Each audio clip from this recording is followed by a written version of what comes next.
Hello my dear students, मैं हूं Meenakshi from VM academy classes Nashik. बच्चों, आज हम स्टडी करने वाले क्लास 12 का जो क्वेश्चन बैंक दिया है महाराष्ट्र स्टेट बोर्ड ने 2021 के लिए। कोरोना की वजह से एक क्वेश्चन बैंक प्रोवाइड किया है, तो वो क्वेश्चन बैंक का फुल सॉल्यूशन मैं आपको देने वाली हूँ। चैप्टर 3 का काइनेटिक थियोरी ऑफ गैसेस का एंड रेडिएशन का, ऐसे 1 बाय 1 मैं हर एक चैप्टर का सॉल्यूशन आपको दूंगी। आज मैं इस पहले चैप्टर का सॉल्यूशन देने वाली हूँ, kinetic theory of gases and radiation.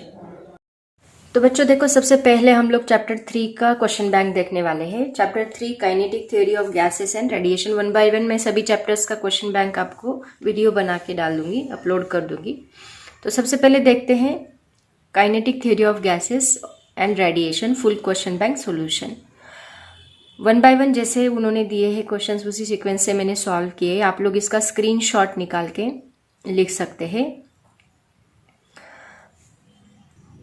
और यहाँ पे मैं ज़्यादा एक्सप्लेन नहीं करूँगी, मैंने बस लिखा है, उसी हिसाब से उसी सीक्वेंस से मैं एक्सप्लेन करूँगी। अगर आपको और डिटेल में उसका एक्सप्लेनेशन चाहिए तो इसके वीडियो के डिस्क्रिप्शन बॉक्स में मैं इस वीडियोस का, जो चैप्टर के वीडियोस हैं, उनका लिंक अपलोड कर दूँगी। आप लोग उसमें से देख लो डिटेल में, अगर आपको सोल्यूशन चाहिए होगा तो। ठीक है, तो देखते हैं सबसे पहला क्वेश्चन उन्होंने एमसीक्यूज दिए हैं, 1 मार्क्स के एमसीक्यूज है, 1 मार्क्स ईच। तो सबसे पहला क्वेश्चन देखो क्या है। उन्होंने ऑलरेडी इसके आंसर्स भी देके रखे, बट वो आंसर कैसे आया वो भी मैंने लिखा है, क्योंकि इनकेस उन्होंने वैल्यूज अगर चेंज करके दी न्यूमेरिकल्स की तो वहाँ पे प्रॉब्लम हो सकता है, इसीलिए आपको उसका सोल्यूशन भी पता होना बहुत ज़रूरी है।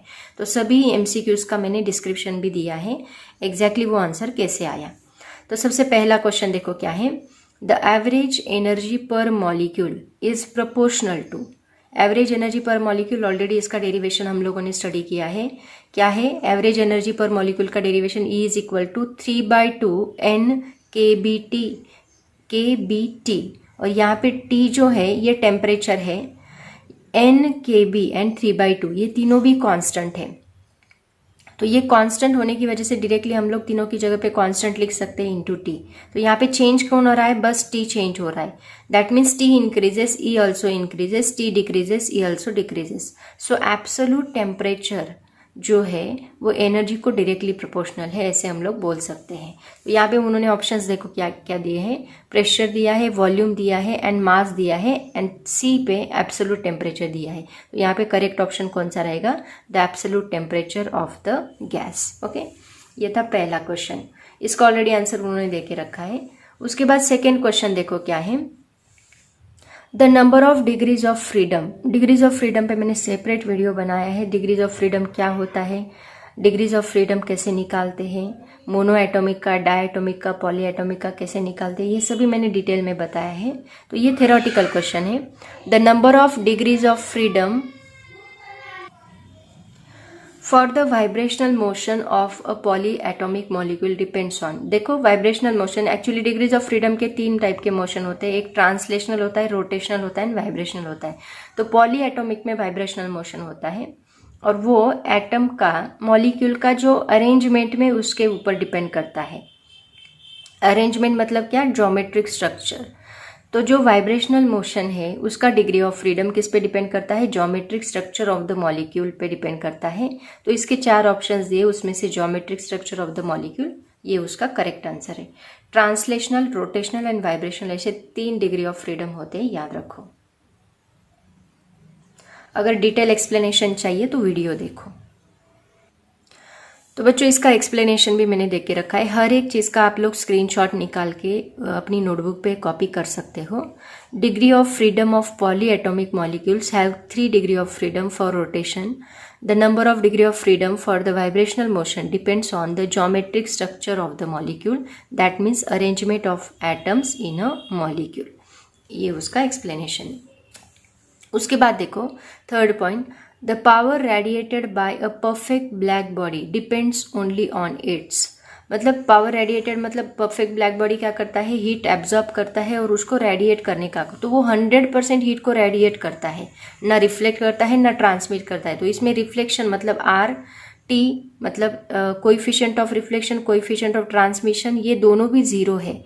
बस यहाँ पे A जो है वो 1 होता है, क्योंकि जितनी हीट वो एब्जॉर्ब करेगा उतनी वो रेडिएट, तो जो हीट उसके ऊपर फॉल हो रही है वो हीट का जो टेम्परेचर है उस टेम्परेचर के ऊपर पावर रेडिएटेड डिपेंड करता है परफेक्ट ब्लैक बॉडी का। तो it depends only on its temperature, ना मटेरियल पे, ना नेचर पे, ना कलर पे, बस उसके टेम्परेचर पे वो डिपेंड करता है। ओके, तो इसका करेक्ट ऑप्शन डी आएगा। उसके बाद नेक्स्ट पॉइंट देखो क्या है, इसका स्क्रीनशॉट निकालते चलो। फोर्थ क्वेश्चन देखो क्या है, if the absolute temperature of a body is double the power radiated will increase by a factor. मतलब हमने T जो है डबल कर दिया, तो ये एक न्यूमेरिकल है, तो इसको सॉल्व कैसे करोगे देखो। तो बच्चों जो स्टीफन्स बोल्ट्जमैन लॉ है उसका यूज़ करके हमें ये न्यूमेरिकल सॉल्व करना है। आप लोगों ने hope so Stefan's Boltzmann law पढ़ा होगा। तो वो क्या कहता है, यहाँ पे आप लोग डायरेक्टली ऐसे भी कर सकते हो कि जो हीट है that is directly proportional to the power of 4। मतलब यहाँ पे Q एक्चुअली लॉ ऐसे है Q डिवाइड बाय AT, मतलब हीट रेडिएटेड, या फिर हम उसको बोल सकते हैं पावर रेडिएटेड। तो power radiated is directly proportional to temperature to the power of 4, ऐसे होता है एक्चुअली। Q1 डिवाइड बाय यहाँ पे AT होता है, डिवाइड बाय AT होता है, ऐसा वो लॉ है। तो this is called as power radiated. Power radiated is directly proportional to power of 4, temperature power of 4। तो यहाँ पे हम लिख सकते हैं ऐसे, या फिर आप डायरेक्टली ऐसे लिखो, बेटर वे, ये सॉल्यूशन लिखो। यहाँ पे उन्होंने क्या बोला है, T1 अगर T है तो T2 डबल किया, डबल किया मतलब 2T किया, T के डबल किया। तो Q1 इज इक्वल टू क्या बनेगा, sigma, according to Stefan's Boltzmann law Q1 is equal to क्या बनेगा, सिग्मा AT। यहाँ पे ये जो सिग्मा है that is called as Stefan's Boltzmann constant कहा जाता है, इसको स्टीफन्स कांस्टेंट कहा जाता है। सो सिग्मा AT, A मतलब एरिया, T मतलब time, and T1 raise to 4, यहाँ पे ऐसा लॉ बनेगा। एक्चुअली ये सभी कांस्टेंट है, यहाँ पे ये भी कांस्टेंट है, ठीक है। तो Q2 इज इक्वल टू, यहाँ पे बस T2 चेंज होगा, बाकी ये दोनों कांस्टेंट रहेंगे। इसको आप स्क्रीनशॉट निकाल के कॉपी कर सकते हो। देखो T1 दिया है T, T2 दिया है 2T, डबल हुआ absolute temperature. Q1 is equal to ये लिखो, Q2 इज इक्वल टू ये लिखो, दोनों का हमें रेशो लेना है, ठीक है। मतलब Q2 बाई Q1 हमने किया तो क्या बनेगा, sigma AT T2 raise to 4 divide by sigma AT T1 raise to 4। तो यहाँ पे ये कांस्टेंट चीज़ें हैं, तो यहाँ पे ये कांस्टेंट चीज़ें कैंसिल होगी, मतलब ये भी कैंसिल होगा, ये भी कैंसिल होगा। ये कैंसिल होने के बाद Q2 by Q1 is equal to T2 raise to 4 divide by T1। यहाँ पे थोड़ा सा मिस्टेक हो गया, T2 रेज टू 4 चाहिए, T1 रेज टू 4। ओके, तो ये दोनों का 4 जो है पावर हम लोग कॉमन निकाल सकते हैं, रेज टू 4 लिख सकते हैं। तो हमें पता है T2 कितना है, that is 2T, and T1 कितना है, T। तो यहाँ T कॉमन है, वो कैंसिल हो सकता है, बचेगा बस 2। तो 2 raise to 4 is equal to क्या बनेगा, 16 बनेगा। तो Q2 by Q1 is equal to 16। तो वही उन्होंने पूछा था कि power radiated will increase by a factor. जो Q2 है वो कितने फैक्टर से इंक्रीज होगा, 16 फैक्टर से इंक्रीज होगा। तो इसका ऑप्शन जो है दैट इज डी ऑप्शन में आपको 16 वैल्यू दी है, ये करेक्ट ऑप्शन है। इसका स्क्रीनशॉट निकालो, और ये पता होना चाहिए क्योंकि मे बी वो वैल्यूज चेंज करके दे सकते हैं, तो आपको सॉल्यूशन पता होना चाहिए, ठीक है। नेक्स्ट क्वेश्चन देखो क्या है, क्वेश्चन नंबर 5। ये आपको उन्होंने विंस डिस्प्लेसमेंट लॉ के ऊपर पूछा है। क्वेश्चन देखो क्या है, calculate the value of lambda max, lambda is the wavelength, maximum wavelength for radiation from a body having surface temperature 3000 degree kelvin.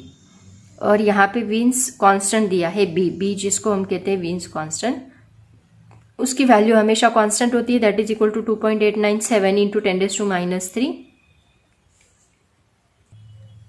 Metre kelvin. Okay, और यहाँ पे ऑप्शंस दिए हैं। तो हमें पता है विंस लॉ क्या होता है, Wien's law lambda max maximum wavelength is equal to, it is inversely proportional to temperature. Maximum wavelength के टेम्परेचर को इनवर्सली प्रोपोर्शनल होती है, ये विंस डिस्प्लेसमेंट लॉ है।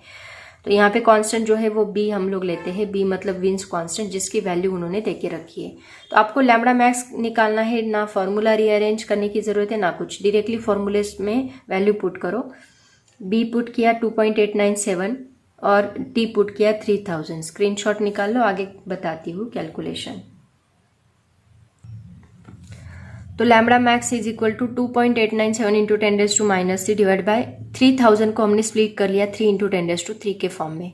तो 2.897 और 3 को डिवाइड करो, आपको आंसर मिलेगा 0.965666।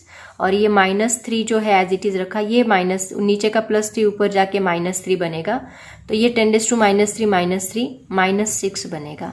और अगर मैंने यहाँ 4 डिजिट वैल्यू शिफ्ट की तो ये बनेगा 9656। राइट में वैल्यू शिफ्ट करें मतलब माइनस में बढ़ेगा, that is equal to 10⁻⁴। 4 digit shift किया तो 10⁻⁴ बनेगा, और ये -6 ऑलरेडी है, दोनों को ऐड किया तो हमें -10 मिलेगा। और -10 मीटर को ही हम लोग एंगस्ट्रॉम बोलते हैं, क्योंकि उन्होंने आंसर एंगस्ट्रॉम में देके रखा है, इसलिए ऐसे सॉल्व किया। ठीक है, तो आपका करेक्ट ऑप्शन कौन सा है? 9656 angstrom, that is the maximum wavelength. Okay, उसके बाद देखो इसका स्क्रीनशॉट पहले निकाल लो। उसके बाद देखो 6 पॉइंट क्या है? The molar specific heat of a gas at constant volume, मतलब CV, is 12307.69 joule kg inverse kelvin inverse, joule पर kg डिग्री केल्विन, ऐसे होता है। If the ratio of the two specific heats is 1.65, मतलब CP divide by CV कितना दिया है? 1.65। Calculate the difference between the two molar specific heat of gas, मतलब CP minus CV हमें निकालना है। उन्होंने CV दे के रखा है, CP बाय CV दिया है, और हमें CP माइनस CV निकालना है। तो देखो कैलकुलेशन ऑलरेडी मैंने करके दिया है, बहुत ही सिंपल कैलकुलेशन है, चाहे तो इसका स्क्रीनशॉट आप लोग ले सकते हैं।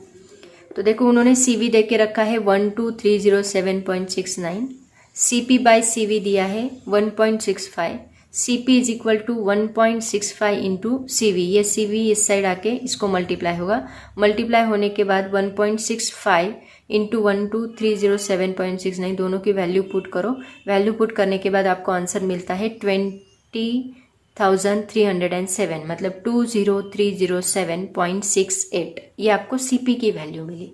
ठीक है, मतलब CP मिल गया, CV मिल गया, दोनों का डिफरेंस निकालना है। तो दोनों का डिफरेंस करो, CP माइनस CV, CP की वैल्यू पुट करो, CV की वैल्यू पुट करो, दोनों को सब्ट्रैक्ट करने के बाद आपको आंसर मिलता है 7999.99।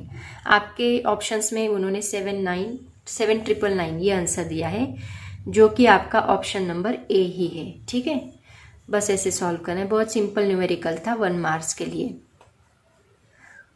उसके बाद देखो नेक्स्ट क्या है, क्वेश्चन नंबर 7, ये भी एक न्यूमेरिकल ही है।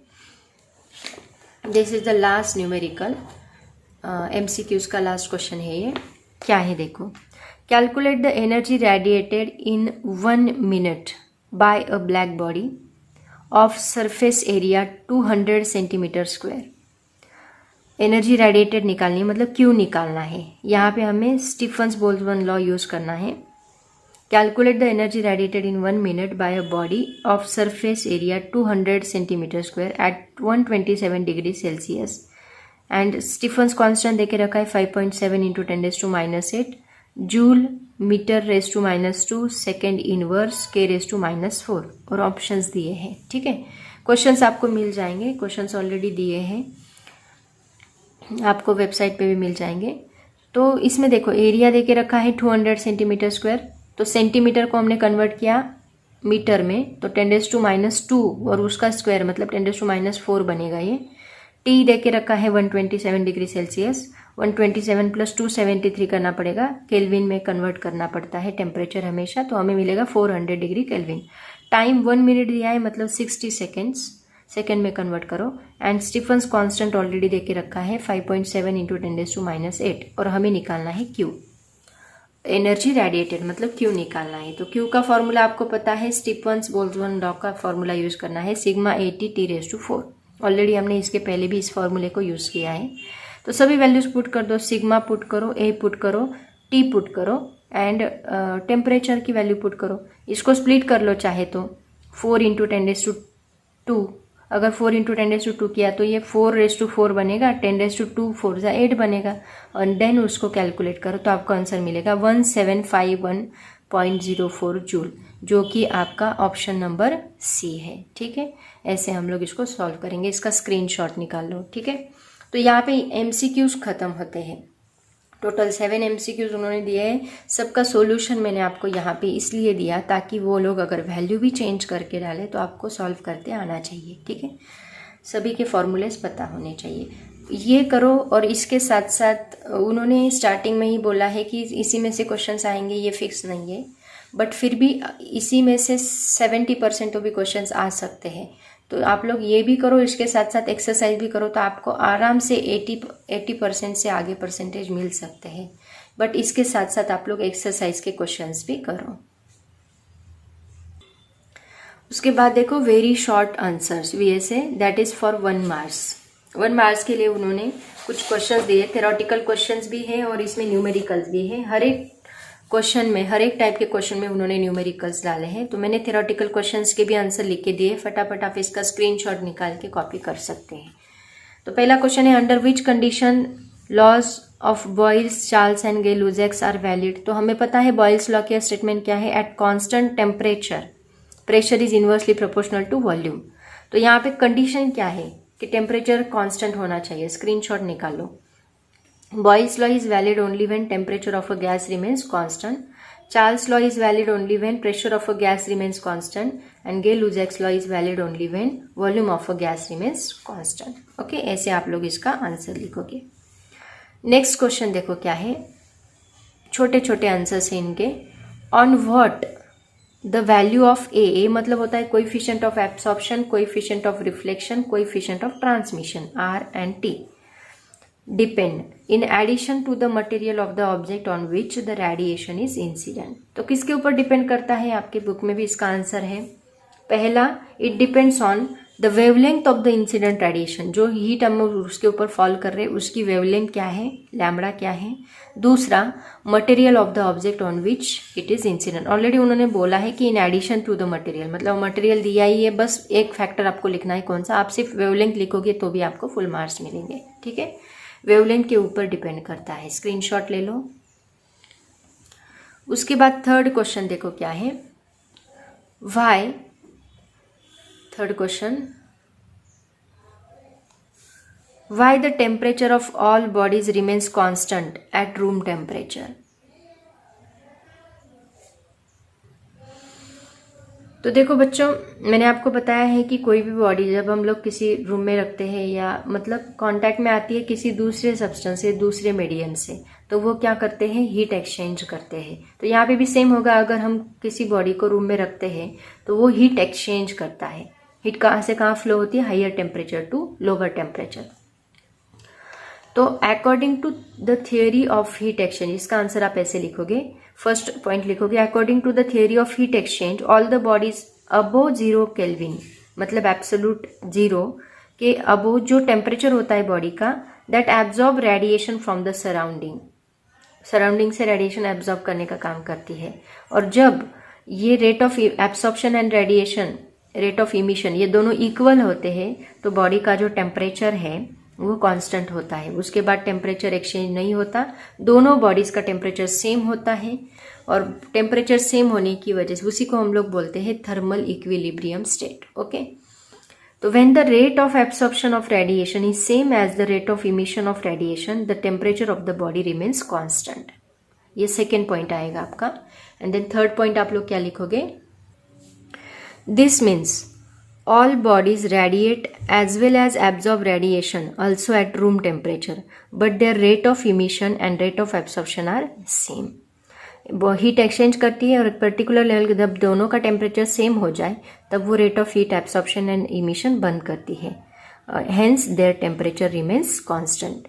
एक पर्टिकुलर लेवल पे दोनों का टेम्परेचर कांस्टेंट होता है, और कब कांस्टेंट होता है, जब दोनों का rate of heat absorption and emission same होता है। ठीक है, ये आपका क्वेश्चन नंबर 3 था। उसके बाद देखो क्वेश्चन नंबर 4 उन्होंने क्या पूछा, इसी में इसका आंसर है जो अभी हमने लिखा कि above what temperature all bodies radiate electromagnetic radiation. कौन से टेम्परेचर के बाद वो हीट रेडिएट करना स्टार्ट करती है, तो मैंने आपको बोला 0 डिग्री केल्विन मतलब absolute 0। All bodies emits radiation, electromagnetic radiation when it has a temperature above absolute 0। Absolute 0 मतलब क्या, 0 डिग्री केल्विन। उसके बाद क्वेश्चन नंबर 5 जो है वो एक न्यूमेरिकल है। क्या है देखो, ऑलरेडी हमने ऐसा न्यूमेरिकल सॉल्व भी किया था। If the density of nitrogen is 1.25 kilogram per metre cube, मतलब रो दे के रखा है, डेंसिटी हम रो से डिनोट करते हैं, 1.25 kilogram per metre cube at the pressure of 10⁵ pascal, find the root mean square velocity, मतलब VRMS निकालना है आपको ऑफ ऑक्सीजन मॉलिक्यूल, किसका, ऑक्सीजन का। तो देखो जो जो दिया है पहले लिख लो, गिवन, स्क्रीनशॉट निकाल लो, इसका पूरा सॉल्यूशन मैंने देख के रखा है। गिवन देखो क्या है, rho is equal to 1.25 kilogram per metre cube, P is equal to 10⁵ pascal and VRMS निकालना है। तो फॉर्मूला हमें पता है, P is equal to 1/3 rho VRMS square, ये फॉर्मूला है। तो हमें निकालना है VRMS, तो VRMS को इधर शिफ्ट करो, VRMS ऐसे ही रहने दो, ये बाकी टर्म्स को इधर शिफ्ट करो। 3 यहाँ पे डिवाइड है, इस साइड जाके P को मल्टीप्लाई होगा, रो यहाँ पे मल्टीप्लाई है, इस साइड जाके डिवाइड होगा। तो फॉर्मूला बनेगा 3P divide by rho, 3 into P की वैल्यू 10⁵ पुट करो, रो की वैल्यू 1.25 पुट करो, 3 डिवाइड बाई 1.25 हमें मिलता है 2.4, तो VRMS square is equal to मिलता है 2.4 इंटू 10⁵। बट हमें सिर्फ V चाहिए, VRMS स्क्वायर नहीं चाहिए। तो V चाहिए तो हम इसका स्क्वायर रूट लेंगे दोनों side, both side square root लेने के बाद 2.4 इंटू 10⁵। तो आप लोग इसका 5 ऑड नंबर है तो इसको इवन कर लो, 4 कर दो, और 10 से 24 को 2.4 को मल्टीप्लाई करो तो 24 बनेगा। तो स्क्वायर रूट ऑफ 24 इंटू 10⁴। तो इसको सॉल्व करो, 24 का स्क्वायर रूट होता है 4.8989। इसके लिए आप लोग लॉग टेबल यूज कर सकते हैं। कैसे लॉग टेबल यूज करना है वो ऑलरेडी वीडियोस मैंने बना के डाले हैं, उसको देखो। 24 4.8989 ये इसका स्क्वायर रूट रहेगा, और 10⁴ का स्क्वायर रूट हमें क्या मिलेगा, 10⁵ मिलेगा। तो VRMS is equal to 4.8989 into 10⁵, that is equal to, अगर 10⁵ से मल्टीप्लाई किया तो ये मिलता है 489.89। आपके बुक में उन्होंने ये आंसर दिया है 489.89 metre per second, okay, VRMS। तो इसका स्क्रीनशॉट निकाल लो और इसको सॉल्व करो। उसके बाद देखो बच्चों नेक्स्ट क्वेश्चन क्या है, question number 6, find kinetic energy of 3 litre of gas at STP given standard pressure is 1.013 into 10⁵ Newton पर मीटर स्क्वायर। यहाँ पे अभी 3 लीटर गैस दिया है, मतलब वॉल्यूम दिया है, काइनेटिक एनर्जी फाइंड करने के लिए बोली है। तो हमें वॉल्यूम कितना दिया है देखो, 3 लीटर, उसको मीटर क्यूब में कन्वर्ट कर लो, मतलब 3 इंटू 10⁻³ मीटर क्यूब होगा। प्रेशर दिया है 1.013 इंटू 10⁵ न्यूटन पर मीटर स्क्वायर, एंड टेम्परेचर दिया है 273 डिग्री केल्विन, मतलब एट STP बोला है तो टेम्परेचर 273 डिग्री केल्विन रहेगा, स्टैंडर्ड टेम्परेचर वही होता है। तो काइनेटिक एनर्जी का फॉर्मूला सबको पता है, क्या है काइनेटिक एनर्जी का फॉर्मूला, ऑलरेडी हमने डिराइव किया है। Kinetic energy is equal to 3/2 pressure into volume होता है। तो 3/2 एज इट इज रखो, प्रेशर की वैल्यू पुट कर दो 1.013 इंटू 10⁵ इंटू 3 इंटू 10⁻²। तो यहाँ पे 2 से इसको डिवाइड कर लो, क्या आएगा 0.5065 आएगा। अगर 2 से हमने इसको डिवाइड किया तो 3 एज इट इज रहेगा, ये 3 भी एज इट इज रहेगा, 10⁵ - 3 कितना बनेगा, 2 बनेगा, और इसको मल्टीप्लाई करने के बाद आपको आंसर मिलेगा 4.5585 इंटू 10⁻²। 10⁻² मतलब 100 से मल्टीप्लाई करने के बाद ये दो डिजिट आगे शिफ्ट होगा, मतलब 455.85 जूल, ये आपको काइनेटिक एनर्जी मिलेगी। और यही आपके क्वेश्चन बैंक में उन्होंने फाइनल आंसर दिया है। तो स्क्रीनशॉट निकाल लो और इसको लिख लो। कमेंट जरूर करो ठीक से दिखाई देता है कि नहीं, ब्लर दिखाई देता होगा तो वैसे मुझे बताओ। उसके बाद देखो क्वेश्चन नंबर 7 क्या है, determine the pressure of nitrogen at 0 degree celsius if the density of nitrogen. Same फॉर्मूले के ऊपर अभी उन्होंने न्यूमेरिकल, ये सेम फॉर्मूले के ऊपर 2 न्यूमेरिकल्स उन्होंने डाले हैं। Determine the pressure of nitrogen at 0 degree celsius if the density of nitrogen at NTP बोला है, normal temperature pressure, is 1.25 kilogram per metre cube, and RMS speed दिया है molecules at NTP is 489 metre per second. मतलब density rho कितनी दी है 1.25 kilogram per metre cube, VRMS दिया है 489 मीटर पर सेकेंड, और हमें प्रेशर निकालने के लिए बोला है। हम लोग वही फॉर्मूला यूज करेंगे प्रेशर वाला। तो क्या है प्रेशर का formula, P is equal to, यहाँ पे थोड़ी गलती हो गई थी, 1/3 चाहिए, 1/3 रो VRMS स्क्वायर, ओके। तो 1/3 एज इट इज़ रहेगा। रो की वैल्यू हमें दी है 1.25, वी दिया है 489 का स्क्वायर, तो स्क्वायर को मैंने 2 बार लिख लिया, 489 इंटू 489। तो 3 से हमने इसको डिवाइड कर लिया तो वो मिलेगा 163। अगर 3 से 489 को डिवाइड किया तो 1 इंटू ये 1.25 एज इट इज़ रहेगा, 489 को डिवाइड किया 163 इंटू ये 489 एज इट इज़ रहेगा। तो इन तीनों को मल्टीप्लाई करने के बाद आपको आंसर मिलता है 99633.75, नियरली इक्वल टू 10⁵ है। देखो 1 इंटू 10⁵। अगर हम ये पॉइंट शिफ्ट करते हैं तो 1 2 3 4 5 0.9 इंटू 10⁵ बनेगा। इसका मतलब 1 इंटू 10⁵ अप्रॉक्सीमेट हम लोग ले सकते हैं। तो यही आपका करेक्ट आंसर है, यही आपकी बुक में दिया है। ठीक है, इसका स्क्रीनशॉट निकालो और यहाँ पे वेरी शॉर्ट आंसर्स मतलब 1 मार्क्स के जो क्वेश्चन है वो खत्म होते हैं। टोटल 7 क्वेश्चंस दिए हैं। स्क्रीनशॉट निकालो और कमेंट ज़रूर करो। अगर आपको ठीक से नहीं दिखाई देता है, ब्लर दिखाई देता है तो मुझे ज़रूर बताओ। नेक्स्ट देखो बच्चों, शॉर्ट आंसर फर्स्ट मतलब 2 मार्क्स। शॉर्ट आंसर 2 है, एक 2 मार्क्स के और एक 3 मार्क्स के। तो ये पहला है 2 मार्क्स ईच, एक 2 मार्क्स के लिए हर एक क्वेश्चन है। पहला क्वेश्चन देखो क्या है, बहुत ही simple. State factors on which the amount of heat radiated by a body depends. कौन से फैक्टर पे amount of heat radiated depend करती है? तो हमें पता है the absolute temperature of the body, absolute temperature पे डिपेंड करती है। Nature of the body, body का नेचर मतलब उसका जो मटेरियल है वो कौन सा है, the material. The nature of the surface कौन सा है, अगर पॉलिश्ड है या पॉलिश्ड नहीं है उसके ऊपर भी डिपेंड करता है, बराबर है ना। हीट रेडिएशन पॉलिश सरफेस से ज़्यादा होती है तो उसके ऊपर भी पूरी की पूरी हीट वहाँ पे रिफ्लेक्ट होती है। पॉलिश होगा, पॉलिश नहीं होगा। Then surface area of the body, area कितना है। Then time duration for which body emits radiation. पहला answer absolute temperature of the body, nature of the body, nature of the body में the material and nature of the surface polished or not. Surface area of the body A and time duration for which body emits radiation. Screenshot ले लो, ये उसका correct answer है। 2 marks के लिए ये question पूछा गया है। नेक्स्ट देखो क्या है, क्वेश्चन नंबर 2।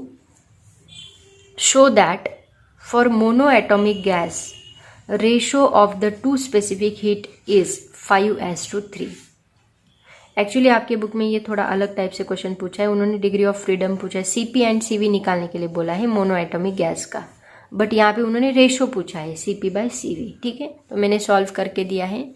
तो देखो for mono atomic gas each atom has only 3 translational degree of freedom. कैसे आता है इसके लिए वीडियो ज़रूर देखें।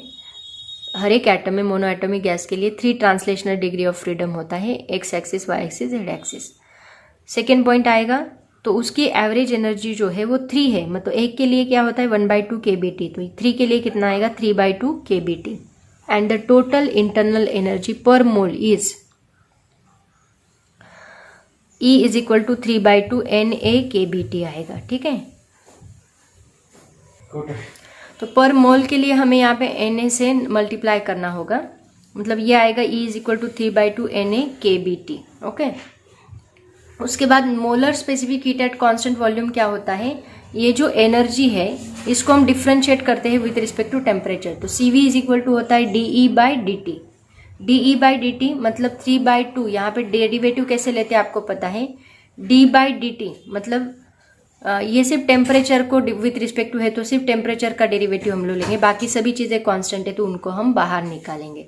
इसका मतलब यहाँ पे dt का डेरिवेटिव आएगा 1, तो dt/dt that is 1 and 3/2 NA/kB, ये आपको फाइनल आंसर मिलेगा। तो ये मिला हमें CV is equal to 3/2 NA/kB। NA/kB की जगह पे हम लोग R भी लिख सकते हैं, so that is equal to मिलेगा 3/2 R। ओके, ये हमें मिला CV। देखो क्या किया, समझ में आया सबको। ये डेरिवेशन मैंने डिटेल में लिया है ऑलरेडी, इसका भी वीडियो अवेलेबल है, तो उसमें देखो काइनेटिक थ्योरी ऑफ गैसेस का चैप्टर का जो प्लेलिस्ट है उसमें आपको डिग्री ऑफ फ्रीडम मिलेगा, उसमें मैंने डिटेल में एक्सप्लेन किया है। देखो सबसे पहले हमने क्या किया, एवरेज एनर्जी निकाली 3/2 kBt। टोटल एनर्जी उसको हमने kBt को Na से मल्टीप्लाई किया, फिर CV लिया, CV को हम DE/dt लेते हैं, तो DE/dt यहाँ पे बस dt का आएगा, E की जगह पे उसका फॉर्मूला पुट किया तो फॉर्मूले में बस dt का डेरिवेटिव आएगा dt/dt इज इक्वल टू 1 आएगा। तो हमें मिलेगा 3/2 NaKb। तो 3/2 NaKb की जगह पे हम R भी ले सकते हैं, तो 3/2 R, ये CV हमें मिला, CV का फॉर्मूला मिला 3/2 R। इसका स्क्रीनशॉट निकालो, फिर आगे देखते हैं। तो इसके लिए अभी हम लोग मेयर्स रिलेशन यूज करेंगे CP निकालने के लिए, क्योंकि हमें CP/CV निकालना है। रेशो 5:3 है, ये प्रूव करना है। तो using Mayer's relation CP is equal to क्या होता है, R plus CV। Mayer's relation है CP minus CV is equal to R। तो CP इज इक्वल टू क्या बनेगा, R प्लस CV बनेगा। तो CP is equal to R plus CV की वैल्यू अभी अभी हमने निकाली 3/2 R होती है। तो R प्लस 3/2 R पुट किया, तो इन दोनों की एडिशन करो क्रॉस मल्टीप्लिकेशन करके, तो हमें मिलेगा 5/2 R। ये CP मिला। CV हमें मिला 3/2 R, CP हमें मिला 5/2 R। दोनों का रेशो लो, the ratio of two specific heats CP/CV is equal to 5/2 R divide by 3/2 R is equal to R cancel होगा यहाँ पे, ये R एंड ये R दोनों भी कैंसिल होते, बचता है 5/2 डिवाइड बाई 3/2। 3/2 को मल्टीप्लाई किया तो वो 2/3 बनेगा, तो 2 यहाँ पे कैंसिल होगा और बचता है 5/3। ये 2 एंड ये 2 कैंसिल होता है और 5/3 बचता है, तो 5/3 मतलब 5:3।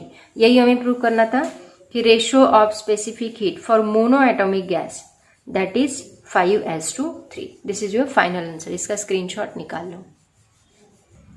सेम क्वेश्चन उन्होंने क्वेश्चन नंबर 3 में पूछा है, बस इसके लिए अभी मोनो एटॉमिक की जगह पे डायएटॉमिक गैसेस का रेशियो पूछा है। Show that diatomic gas the ratio of the two specific heat is 7:5। तो फॉर डायएटॉमिक गैस आपको पता है each molecule will have 3 translational and 2 rotational degree of freedom होता है। डायएटॉमिक के लिए 3 translational 2 rotational degree of freedom होता है। इसका मतलब इसकी एनर्जी क्या रहेगी, टोटल एनर्जी रहेगी 3 ट्रांसलेशनल मतलब 3/2 NaKBT, 2 रोटेशनल मतलब 2/2 NaKBT। तो ये दोनों को ऐड किया तो कितना होता है 5/2 NaKBT। ये हमें मिलती है टोटल इंटरनल एनर्जी। ओके, इसका स्क्रीनशॉट ले लो, आगे का बताती हूँ। उसके बाद molar specific heat at constant volume निकालना है, सेम उसी तरह जैसे हमने लास्ट क्वेश्चन में किया। CV इज इक्वल टू क्या आएगा 5/2, T कैंसिल हो जाएगा क्योंकि विथ रिस्पेक्ट टू T हम लोग इसको डिफ्रेंशिएट करते हैं। तो CV is equal to 5/2 NaKB is equal to 5/2 R। इसकी जगह पे हम R लिखते हैं।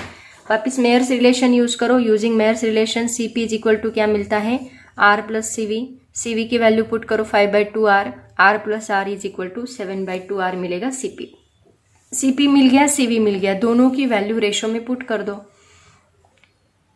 स्क्रीनशॉट निकाल लो पहले इसका स्क्रीनशॉट निकाला, उसके बाद आगे चलते हैं। The ratio of specific heat that means CP/CV is equal to 7/2 R divide by 5/2 R। तो R दोनों में यहाँ कैंसिल होता है सेम, तो 7/2 इंटू 2/5 आएगा। 2 दोनों का कैंसिल होगा और बचेगा 7/5, मतलब 7:5 इसका रेशियो मिलता है। Hence it is prove. Okay, ऐसे हम लोग इसको सॉल्व करेंगे। इसका स्क्रीनशॉट निकाल लो। नेक्स्ट क्वेश्चन देखो बच्चों, उन्होंने डायग्राम पूछी है 2 मार्क्स के लिए। Show the graphical representation of radiant power of a black body per unit range of wavelength as a function of wavelength. अब इसकी इमेज मैं आपको बताती हूँ। इमेज मैंने डिस्प्ले की है, देखो। तो देखो बच्चों, ये जो ग्राफ है, ये ग्राफ आपको वहां पे प्लॉट करना, बस ग्राफ निकालना है आपको। शो दैट बोला है उन्होंने, बस ग्राफ आपको निकालना है। तो इसका स्क्रीनशॉट निकाल लो और ये ग्राफ वहां पे ड्रॉ करो बस।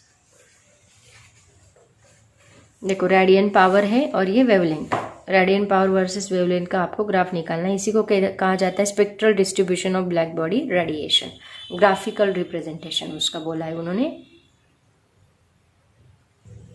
उसके बाद क्वेश्चन नंबर 5 देखो क्या है। Draw neat label diagram of Ferry's black body. Ferry's black body के भी डायग्राम आपके बुक में दी है, वो भी मैं आपको दिखाती हूँ। उसका स्क्रीनशॉट आप निकाल लो। देखो बच्चों, अगर ठीक से नहीं दिखता है तो आपके बुक में दी है बहुत अच्छे से। इसका स्क्रीनशॉट निकाल लो। ये है फेरीज ब्लैक बॉडी, ठीक है। कुछ इस तरह होती है। इसको एक एपर्चर होता है, फिर लाइट यहाँ पे फॉल होता है कॉनिकल प्रोजेक्शन पे, और ये अंदर का सरफेस पूरा सिल्वर पॉलिश्ड होता है अंदर का। ओके, एक्चुअली अंदर का surface coated with lamp black, ये लैम्प ब्लैक से कोटेड, और बाहर का सरफेस सिल्वर पॉलिश्ड होता है। डबल वॉल्ड होती है और इवैक्यूएटेड स्पेस होता है दोनों के बीच में। एंड देन लाइट फॉल करने के बाद उसका टोटल इंटरनल रिफ्लेक्शन होता है। तो बाहर बिल्कुल भी हीट फॉल करने के बाद पूरी जो हीट उसमें उसके अंदर जाती है पूरी के पूरी एब्जॉर्ब होती है 100%। ओके, तो इसको कहा जाता है परफेक्टली ब्लैक बॉडी, जो कि फेरीज नाम का एक साइंटिस्ट है उसने बनाई थी। इसका स्क्रीनशॉट निकालो और ये डायग्राम आपको 2 मार्क्स के लिए पूछा जाएगा। नेक्स्ट क्वेश्चन देखो बच्चों क्या है, क्वेश्चन नंबर 6 न्यूमेरिकल है आगे के। Compare the rate of radiation of metal body at 7 to 7 degree Celsius and 2 to 7 degree Celsius. Rate of radiation हमें कंपेयर करना है, वापिस वही स्टीफन्स बोल्ट्जमैन लॉ यूज करना है। सेम फॉर्मूले के ऊपर न्यूमेरिकल्स पूछे, कुछ भी अलग नहीं है। देखो गिवन T1 आपको दिया है 7 to 7 डिग्री सेल्सियस प्लस उसमें 273 ऐड करेंगे क्योंकि हमें केल्विन में कन्वर्ट करना है। हर एक टेम्परेचर को केल्विन में कन्वर्ट करना मत भूलो। फिर T2 दिया है 2 to 7 प्लस 273 करो 500 degree kelvin, 1000 degree kelvin, 500 degree kelvin. Formula use करो स्टीफन्स बोल्ट्जमैन लॉ। Q1 मतलब rate of radiation is equal to sigma AT T1/4, Q2 is equal to sigma AT T2/4 आएगा। तो Q1 bye Q2 आपको करना है, दोनों का ratio compare करना है, मतलब दोनों का रेशो लेना पड़ेगा। तो इसमें ये कॉमन टर्म से कैंसिल होगी, ये एक और ये तीनों टर्म्स कैंसिल होगी, बचेगा T1/4 T2। सेम न्यूमेरिकल हमने इसके पहले भी सॉल्व किया। फिर दोनों को कॉमन ले लो, T1 बाई T2/4, दोनों का 4/4 कॉमन लिया। T1 की वैल्यू 1000 यहाँ पे पुट की, नीचे 500 2 जा 1000 आएगा, तो 2/4 बनेगा। 2/4 मतलब होता है 16।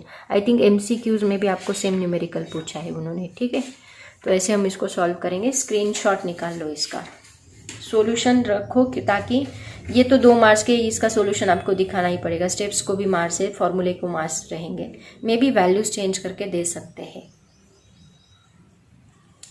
उसके बाद क्वेश्चन नंबर 7 देखो क्या है, बहुत ही सिंपल क्वेश्चन है। 1000 calories of radiant heat is incident on a body if the body absorb 400 calories of heat. मतलब 1000 कैलोरी इंसिडेंट की, उसमें से बॉडी ने 400 कैलोरी एब्जॉर्ब की।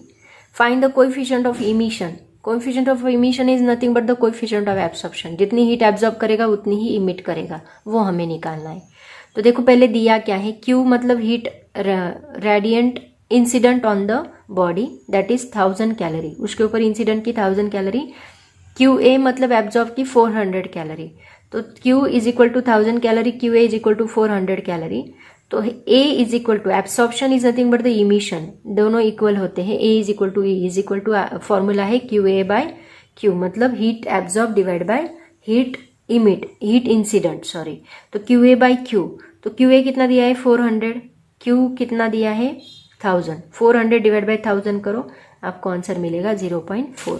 कैसे कैलकुलेट करना है, ये 0 ये 0 ये 0 ये 0 कैंसिल, 4 डिवाइड बाई 10 0.10 4 जा 40, तो 0.4 मतलब E।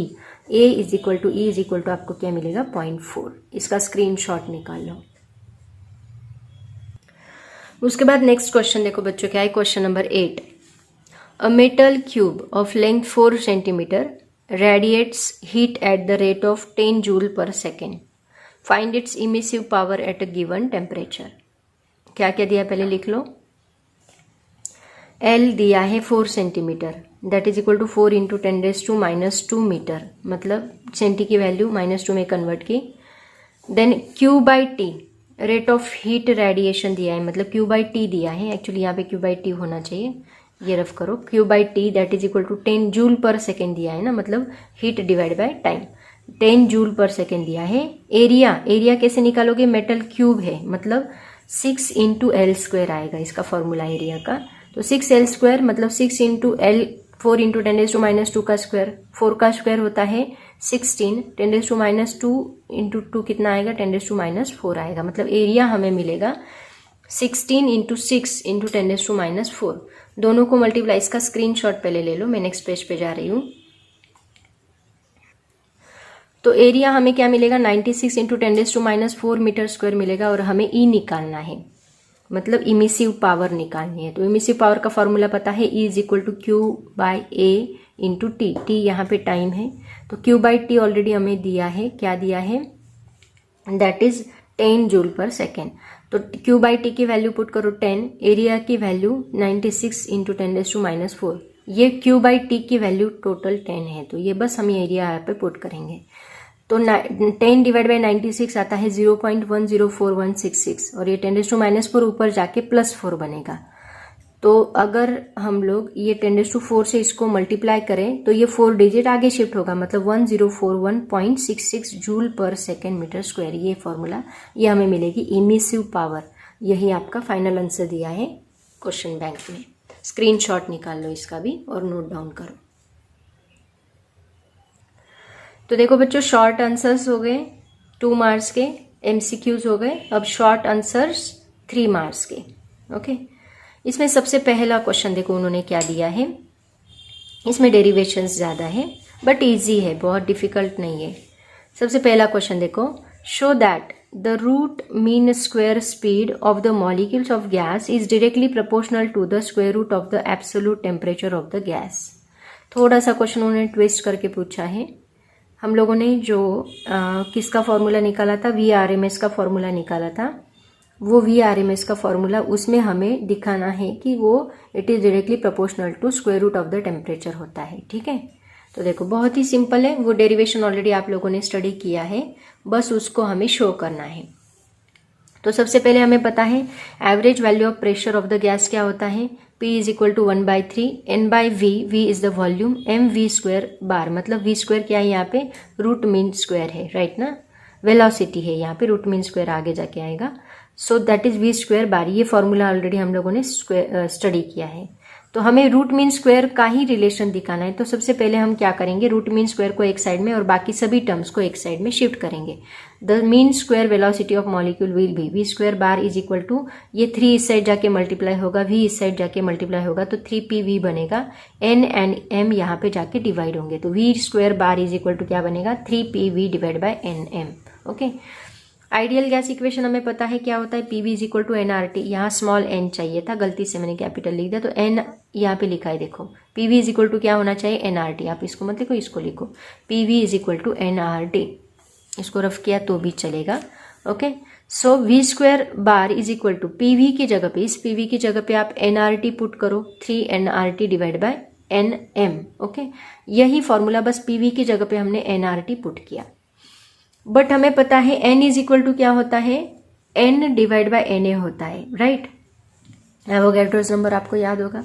So n is equal to n divide by na हमने पुट किया, इस n की जगह पे हमने n divide by na put किया, RT एज इट इज रखा, 3 एज इट इज रखा, na में एज इट इज, बस n की जगह पे n डिवाइड बाय m हमने पुट किया। यहाँ तक क्लियर है। पहले इसका स्क्रीनशॉट ले लो। देखो यहाँ पे पहला क्वेश्चन, पहले इसका स्क्रीनशॉट लो, उसके बाद ये होने के बाद आगे का स्क्रीनशॉट लो। इसको एज इट इज़ आपको लिखना है, क्योंकि एग्जाम में इसको ऐसे ही आपको सॉल्व करके बताना है, स्टेप्स को मार्क्स होते हैं। ठीक है, तो एज इट इज़ आपने लिखा, इसका स्क्रीनशॉट लिया, आगे चलते हैं। देखो v² bar is equal to हमें क्या मिला, 3n। तो यहाँ पे ये n एंड ये n दोनों कैंसिल होंगे। ठीक है, बचेगा 3RT divide by na into m। Okay, but हमें पता है ये जो Na इंटू m है, इसको भी एक नाम है पर्टिकुलर, वो m इंटू na क्या होता है, m0, मतलब उसी को हम लोग बोलते हैं molar mass of the gas. इसको मैंने डिटेल में एक्सप्लेन किया है डेरिवेशन में। So m into na is equal to molar mass of the gas m0, तो उसकी जगह पे हम m0 पुट कर सकते हैं। तो v² r is equal to v² bar is equal to 3RT divide by m0। ये सभी वैल्यूज हमने पुट की। अब देखो यहाँ पे हमें VRMS चाहिए, यहाँ पे v² बार है तो हमें VRMS चाहिए, मतलब रूट मीन स्क्वायर की वैल्यू दिखानी है ना। तो VRMS क्या मिलेगा, इसका स्क्वायर रूट ले लो, square root of this v² bar. इसका स्क्वायर रूट लिया, मतलब ये वैल्यू का भी हमें स्क्वायर रूट लेना पड़ेगा, 3RT डिवाइड बाई m0। तो इसमें 3R एंड m0 तीनों भी कांस्टेंट है, बस ये स्क्वायर रूट ऑफ RT जो है दैट इज वेरिएबल। तो हम लिख सकते हैं VRMS इज इक्वल टू, ये सब की जगह पे कांस्टेंट और रूट टी यहाँ पे बस बचेगा, तो कांस्टेंट इंटू रूट टी हम लोग लिख सकते हैं। तो VRMS इसको हम दूसरे तरीके से directly proportional to root T ऐसे भी लिख सकते हैं। यही तो हमें प्रूव करना था कि RMS स्पीड मतलब root mean square speed of the molecule of a gas is directly proportional to the square root of the absolute temperature. VRMS is directly proportional to root T, hence it is prove. इसका भी screenshot निकाल लो। ऐसे step by step इसका answer निकालना है, सब steps को ठीक से कॉपी करो और ठीक से लिखो, प्रैक्टिस करो इसकी। उसके बाद सेकेंड क्वेश्चन देखो क्या है, यहाँ पे भी प्रूफ ही करना है आपको, डेरिवेशन ही दिया है। Show that the average energy of the molecules is directly proportional to the absolute temperature of the gas. मतलब काइनेटिक एनर्जी जो है, एवरेज एनर्जी, वो डायरेक्टली प्रोपोर्शनल होती है टेम्परेचर को, ये हमें प्रूव करना है। तो देखो kinetic energy, kinetic according to kinetic theory of the gas, pressure क्या होता है, प्रेशर का फॉर्मूला हमने डिराइव किया है, ये 4 मार्क्स के लिए पूछा भी है आपको आगे जाके। 1/3 N/V mv² बार, ये फॉर्मूला है प्रेशर का। ये फॉर्मूले से ही सभी फॉर्मूले स्टार्ट हो रहे, तो ये फॉर्मूला आप लोग लर्न ही कर लो। P = 1/3 N/V mv² बार। इसमें हमने क्या किया, हमें काइनेटिक एनर्जी लानी है, तो काइनेटिक एनर्जी का फॉर्मूला होता है ½ mv²। तो यहाँ पे बस mv² है, तो हमें हाफ लाना है। हाफ लाने के लिए हम क्या करेंगे, 2 से मल्टीप्लाई करेंगे, 2 से डिवाइड किए। तो यहाँ पे हमने क्या किया, nmv² को एज इट इज रखा। ये जो v है उसको हमने इधर शिफ्ट किया, तो ये pv बन गया। यहाँ का जो v है उसको हमने इधर शिफ्ट किया, तो ये pv बन गया। 1 मिनट, यहाँ पे मैंने गलती से लिख दिया, वो यहाँ पे नहीं चाहिए। तो ये v मैंने इधर शिफ्ट किया, तो ये pv बन गया। यहाँ पे बनेगा nmv² bar divide by 3, v उधर गया, और यहाँ हमने क्या किया, 2 से मल्टीप्लाई किया, 2 से डिवाइड किया, क्योंकि हमें ½ mv² चाहिए, इसीलिए हमने 2 से मल्टीप्लाई किया, 2 से डिवाइड किया। काइनेटिक एनर्जी को प्रूव करना है ना। यहाँ तक स्क्रीनशॉट निकालो, मैं पेज चेंज करने जा रही हूँ। उसके बाद देखो PV = यहाँ पे हमने क्या किया, ये जो 2 से मल्टीप्लाई किया था वो 2, ऊपर का 2 और डिवाइड बाय 3 था, 1/3, तो वो 2/3 हमने साइड में लिया और n भी साइड में लिया, और हमने डिवाइड बाय 2 जो था वो ½ mv², थोड़ा इक्वेशन को रीअरेंज किया। तो ये ½ mv² किसका इक्वेशन है, that is the average translational kinetic energy का। तो इसकी जगह पे हमने काइनेटिक एनर्जी पुट की तो भी चलेगा। तो हमें क्या मिलेगा, देयरफॉर ये एवरेज ट्रांसलेशनल काइनेटिक एनर्जी, ये पर मॉलिक्यूल की। अगर हमें टोटल मॉलिक्यूल की चाहिए तो हम यहाँ पे n से मल्टीप्लाई करेंगे, तो टोटल एनर्जी हमें क्या मिलेगी, E = n × ½ mv²। तो ये n × ½ mv² की जगह पे हम लोग E पुट कर सकते हैं, मतलब PV = हमें क्या मिलेगा, 2/3 E मिलेगा। ठीक है, इक्वेशन 1 में इसको पुट करने के बाद इसका स्क्रीनशॉट निकाल लो। अब आगे देखो क्या करना है। From ideal gas equation, ideal gas equation से PV = क्या होता है, NkBT होता है, right, that is equal to 2/3 E। मतलब PV की जगह पे हम लोग NkBT पुट कर सकते हैं आइडियल गैस इक्वेशन का यूज करके। तो 2/3 E = क्या मिलेगा, NkBT मिलेगा। तो इससे हमें पता चलता है E एज इट इज रखो, 2/3 को उधर शिफ्ट करो, तो ये 3/2 बनेगा, 3/2 NkBT बनेगा। तो यहाँ पे 3/2 कांस्टेंट है, n कांस्टेंट है, kb कांस्टेंट है, बस t यहाँ पे चेंज हो रहा है, तो हम लोग इसको लिख सकते हैं E = कांस्टेंट इंटू t।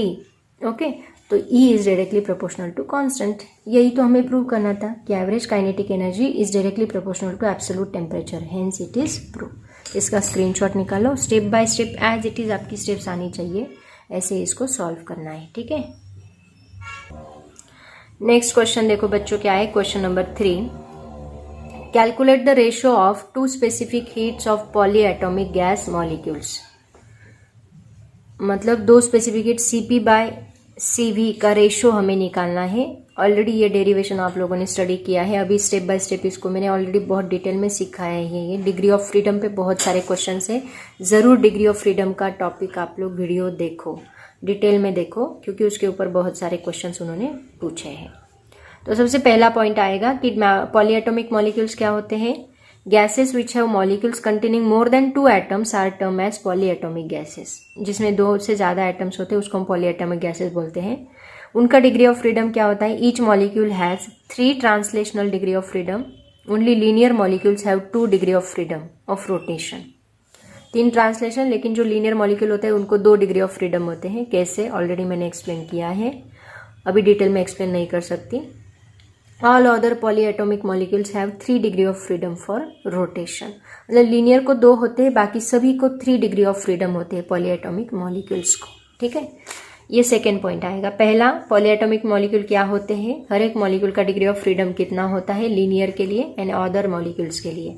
उसके बाद थर्ड पॉइंट आप लोग लिखोगे, the number of degree of freedom F for the vibrational, यहाँ पे F चाहिए, number of degree of freedom, क्योंकि हमने आगे F लिया है, F for the vibrational motion of a polyatomic molecule depends on the vibrational motion, translational and rotation, ऐसे दो होते हैं, तीन होते हैं।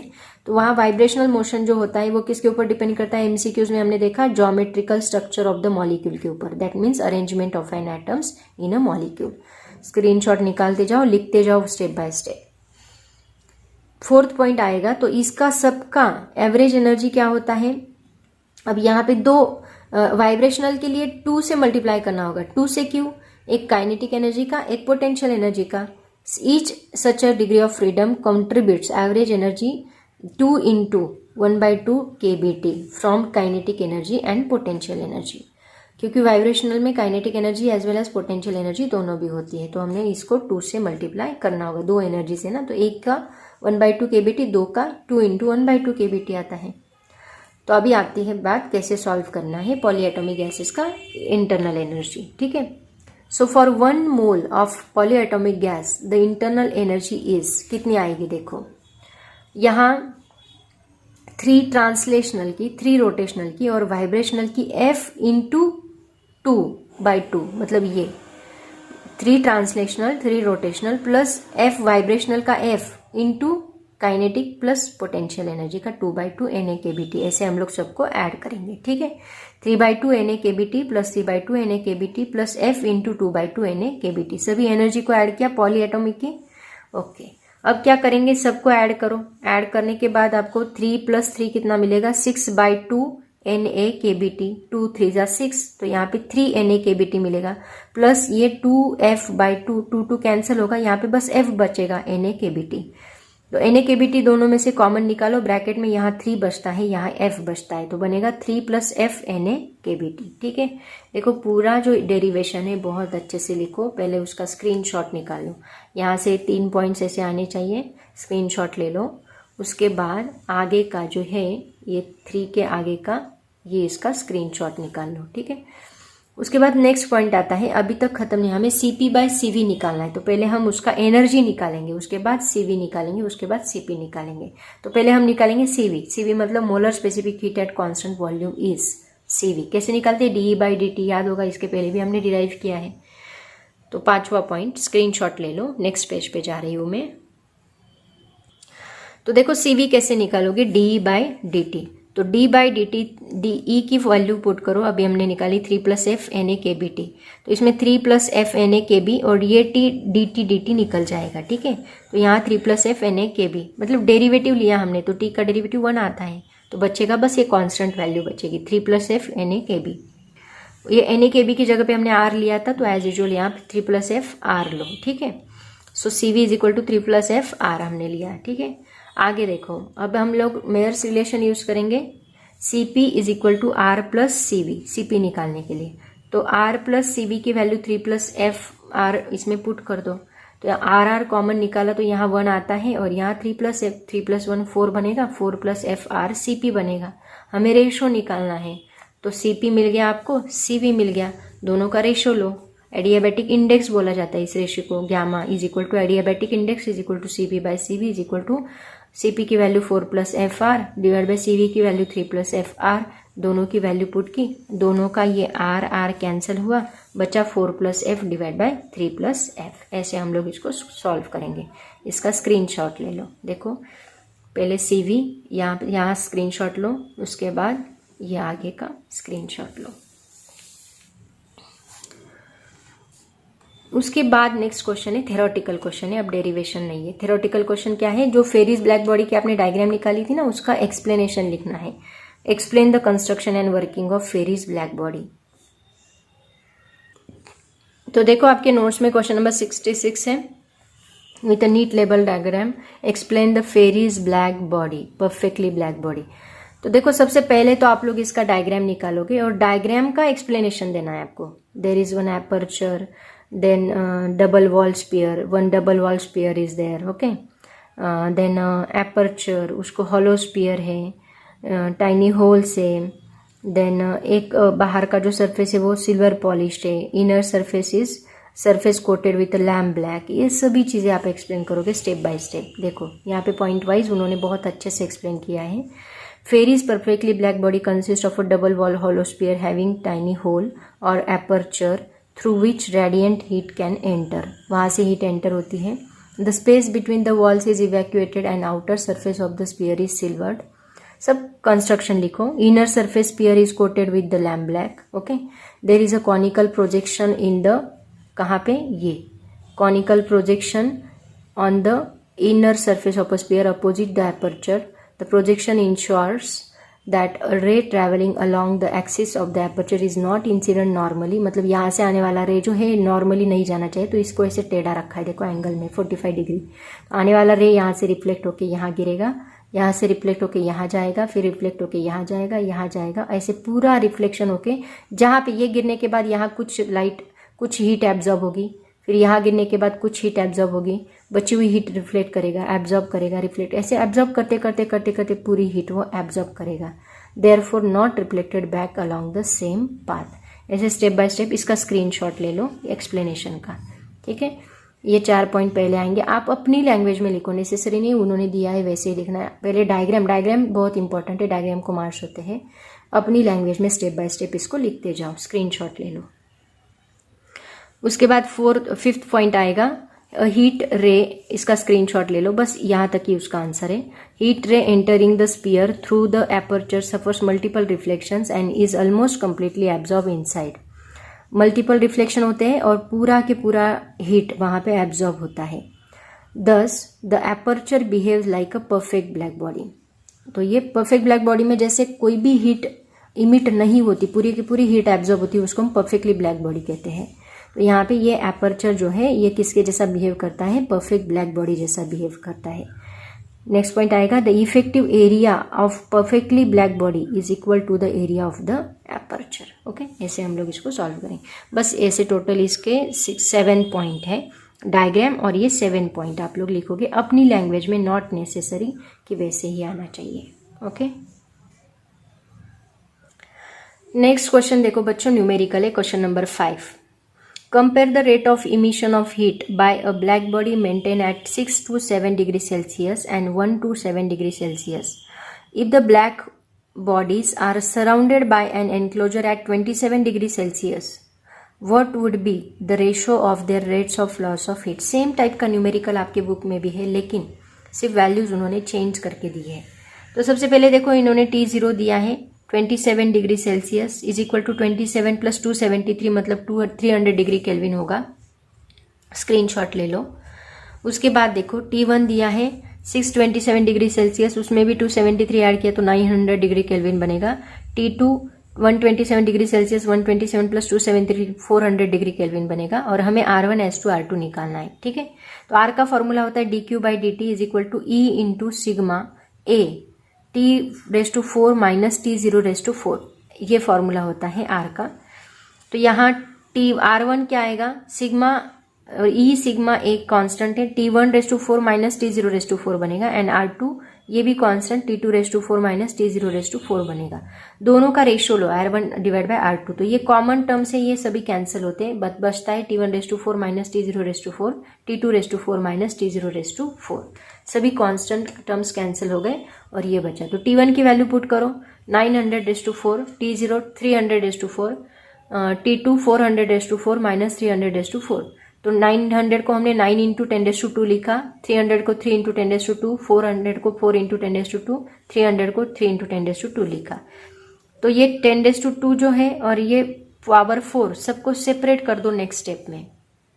इसका पहले स्क्रीनशॉट निकालो, मैं नेक्स्ट पेज पे जा रही हूँ. तो देखो R1 बाय R2 9⁴ इंटू 10⁸ किया हमने, पावर को सेपरेट किया तो ये हमें मिलता है. दोनों में 10⁸ कॉमन निकल सकता है, तो वो कॉमन निकाला तो यहाँ पे ये कैंसिल होता है, दिस कैंसिल दिस कैंसिल. तो ये बचता है 9⁴ माइनस 3⁴, 4⁴ माइनस 3⁴.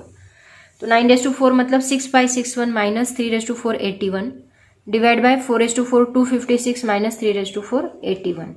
तो ये माइनस करने के बाद 6480 बचता है एंड 175 बचता है दोनों का सब्सट्रैक्शन लेने के बाद. और इसको डिवाइड करने के बाद जो आंसर आता है वो 37.02 मेरा आया. अब उन्होंने क्वेश्चन बैंक, ये जो क्वेश्चन है इसका जो आंसर दिया है वो 10.28 दिया है, बट मेरा आंसर 37.02 आ रहा है।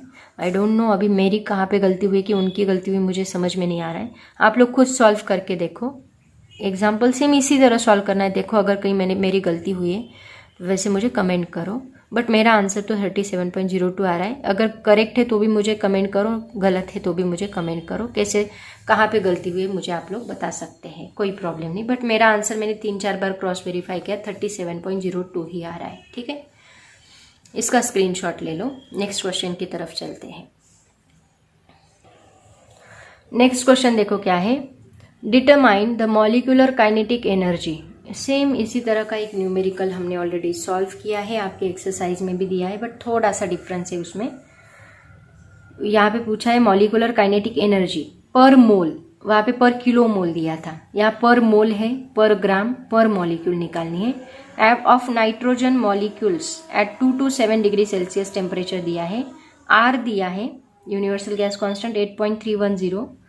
Na दिया है, एवोगैड्रोस नंबर 6.03 इंटू 10⁻26 मॉलिक्यूल्स पर मोल। एंड मॉलिक्यूलर वेट दिया है नाइट्रोजन का 28। ओके, सभी वैल्यू जो दी है गिवन यहाँ पे लिख लो, स्क्रीनशॉट निकाल लो। और काइनेटिक एनर्जी निकालनी है पर मोल, पर ग्राम, पर मॉलिक्यूल। तो ऑलरेडी ऐसा न्यूमेरिकल हमने सॉल्व किया है। पर मोल कैसे निकालोगे, 3/2 RT। ओके, पर मोल के लिए ये फॉर्मूला यूज करना है, 3/2 RT। सभी वैल्यूज पुट करो, 3/2 8.310, टी की वैल्यू 500, यहाँ टी को हमने कन्वर्ट किया है केल्विन में, 273 ऐड किया तो 500 बन गया वो। तो ये बनेगा 2 से डिवाइड किया तो 250, मतलब 3 इंटू 8.310 इंटू 250 का मल्टीप्लीकेशन आता है 6232.5। अब उन्होंने 10⁻³ में आंसर दिया है, वो भी मैं आपको बताती हूँ। पहले इसका स्क्रीनशॉट ले लो, आगे चलते हैं।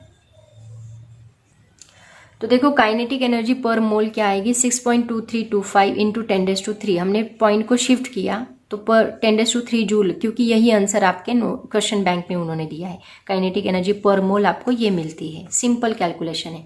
अब देखते हैं पर ग्राम कैसे निकालें। पर ग्राम तो हमें मॉलिक्यूलर वेट से डिवाइड करना होगा पर ग्राम के लिए। तो काइनेटिक एनर्जी पर ग्राम क्या होगी, 3/2 RT एज इट इज रहेगा, बस उसको डिवाइड बाय m0 हमें करना होगा, मतलब मोलर मास। ओके, तो ये इसका आंसर ऑलरेडी हमने निकाला है 3/2 RT का, क्या 6.2325, वो एज इट इज पुट, वापस उसको कैलकुलेट मत करते बैठो, ये ऑलरेडी आपने आंसर निकाला है, वो डायरेक्टली यहाँ पे पुट कर दो। m0 उन्होंने 28 दिया है, 28 से डिवाइड करो।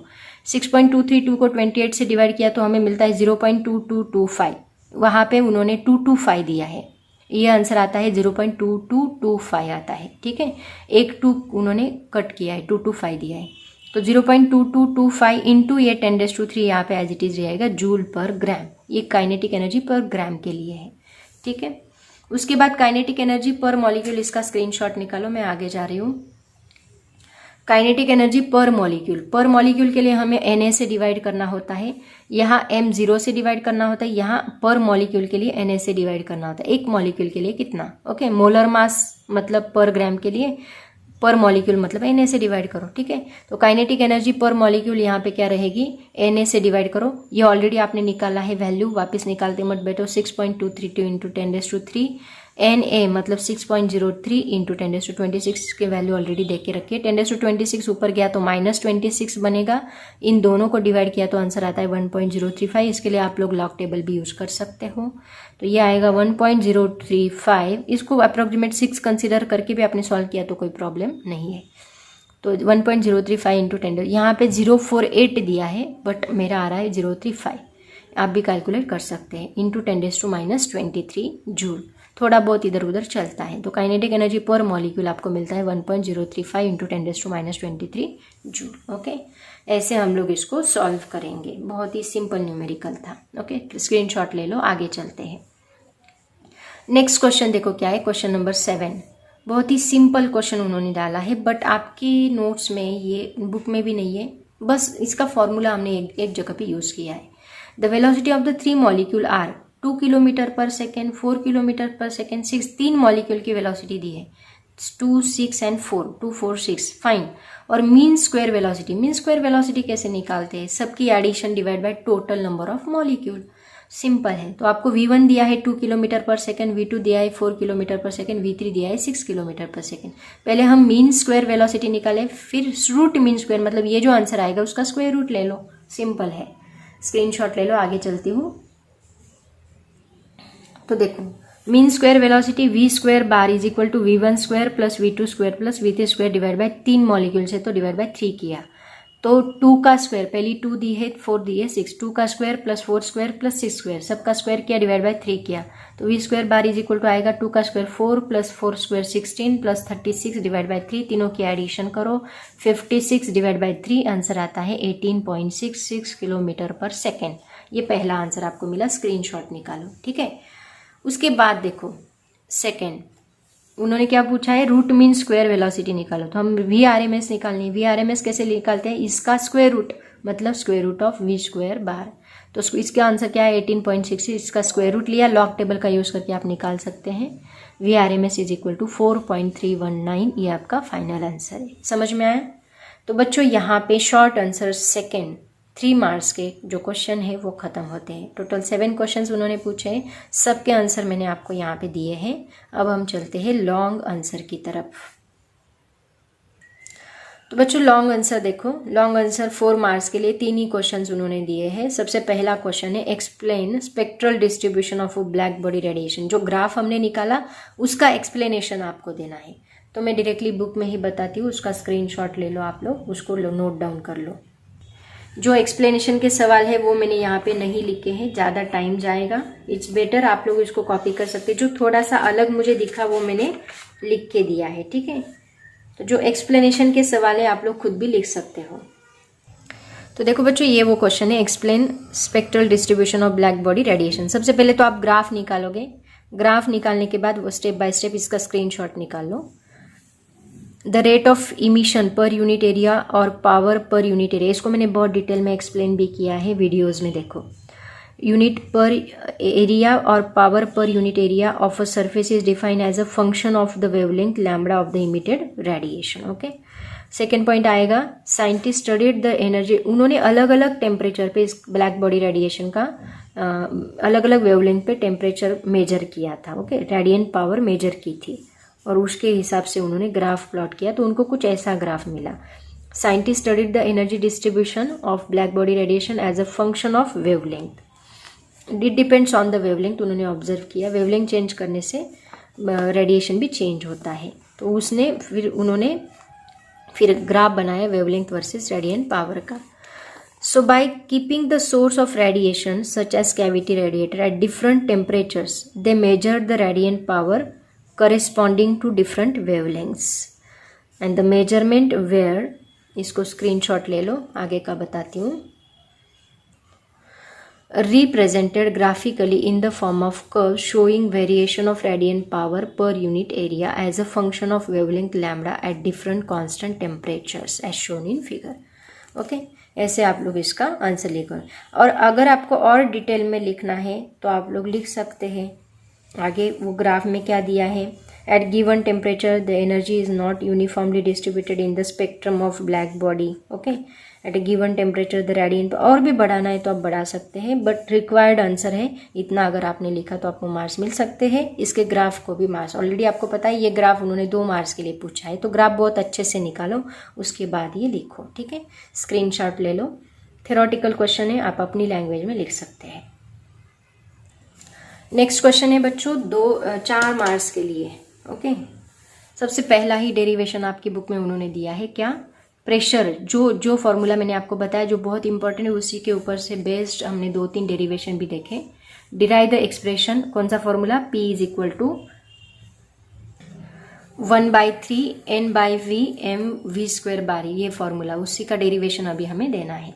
तो देखो यहाँ पे हमने एक डायग्राम लिया है। ये डायग्राम में एक आइडियल गैस लिया है क्यूबिकल बॉक्स में। ओके, पहले डायग्राम निकालो, उसके बाद उसको स्टेप बाय स्टेप एक्सप्लेन करो। स्क्रीनशॉट ले लो। देखो आगे चलते हैं। पहला पॉइंट आएगा explanation. Let there be n moles of an ideal gas enclose in a cubical box. Cubical box में हमने n मोल गैस लिया है। जिसका volume v is equal to क्या है, वॉल्यूम जो हम लिखते हैं एल क्यूब, वॉल्यूम का फॉर्मूला होता है एल क्यूब, और टेम्परेचर क्या है इसका, वॉल्स का जो बॉक्स हमने लिया है उसका टेम्परेचर T है। यहाँ पे एक जो शेडेड वॉल है और एक मॉलिक्यूल हमने इसके अंदर लिया है, जो मॉलिक्यूल यहाँ से ट्रैवल कर रहा है अलोंग एक्स एक्सिस, वो ट्रैवल करेगा, यहाँ पे टकराएगा, वापिस यहाँ तक आएगा। इसकी लेंथ जो है वो हमने L ली है, इसलिए वॉल्यूम क्या आएगा, L क्यूब आएगा। और सभी वॉल्स का टेम्परेचर हमने कांस्टेंट रखा है, ये आपका पहला पॉइंट आना चाहिए। Take a screenshot.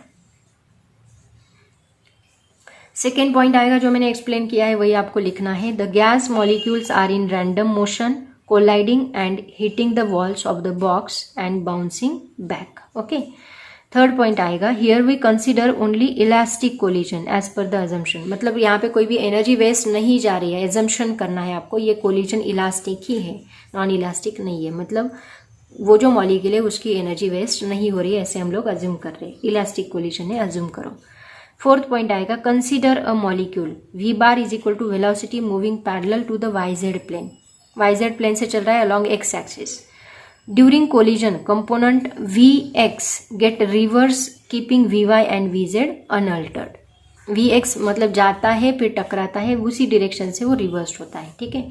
फिर इसका चेंज इन मोमेंटम क्या आएगा, देखो change in momentum that is delta P X, ये क्या है delta P X is equal to क्या मिलेगा, final momentum minus initial momentum का फॉर्मूला होता है मास इंटू वेलोसिटी। तो यहाँ भी एक्स वेलोसिटी है तो मास एम है, तो फाइनल मोमेंटम मतलब रिटर्न आ रहा है तो वो माइनस आएगा, minus M V X. Initial momentum इस डायरेक्शन में जा रहा है पॉजिटिव एक्स डायरेक्शन में, तो ये प्लस रहेगा, निगेटिव एक्स डायरेक्शन में माइनस रहेगा, तो माइनस एम वी एक्स, दोनों का माइनस माइनस साइन है तो ये बनेगा माइनस 2 mvx। ये क्या मिला, चेंज इन मोमेंटम, इसको नाम दो equation number 1। Step by step ऐसे ही लिखो, 4 मार्क्स का क्वेश्चन है, बहुत अच्छे से लिखना है, ठीक है। उसके बाद नेक्स्ट पॉइंट आता है 7th पॉइंट कि टाइम, क्योंकि हमें जो फोर्स निकालना है एवरेज फोर्स, उसके लिए हमें चेंज इन मोमेंटम लगने वाला है एंड टाइम भी लगने वाला है, इसलिए दोनों का पहले निकाल लो। 7 पॉइंट में हम लिखेंगे टाइम का फॉर्मूला, वेलोसिटी का फॉर्मूला आपको पता है, वेलोसिटी होता है distance upon time, right.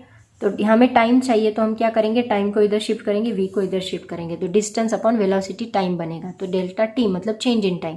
Molecule travel at a distance l then l मतलब 2l चला, वो एक बार इधर गया l वापिस आया l मतलब 2l चला। Molecule travels at a distance 2l, the time taken by a molecule to travel back and forth is 2l, right, divide by vx।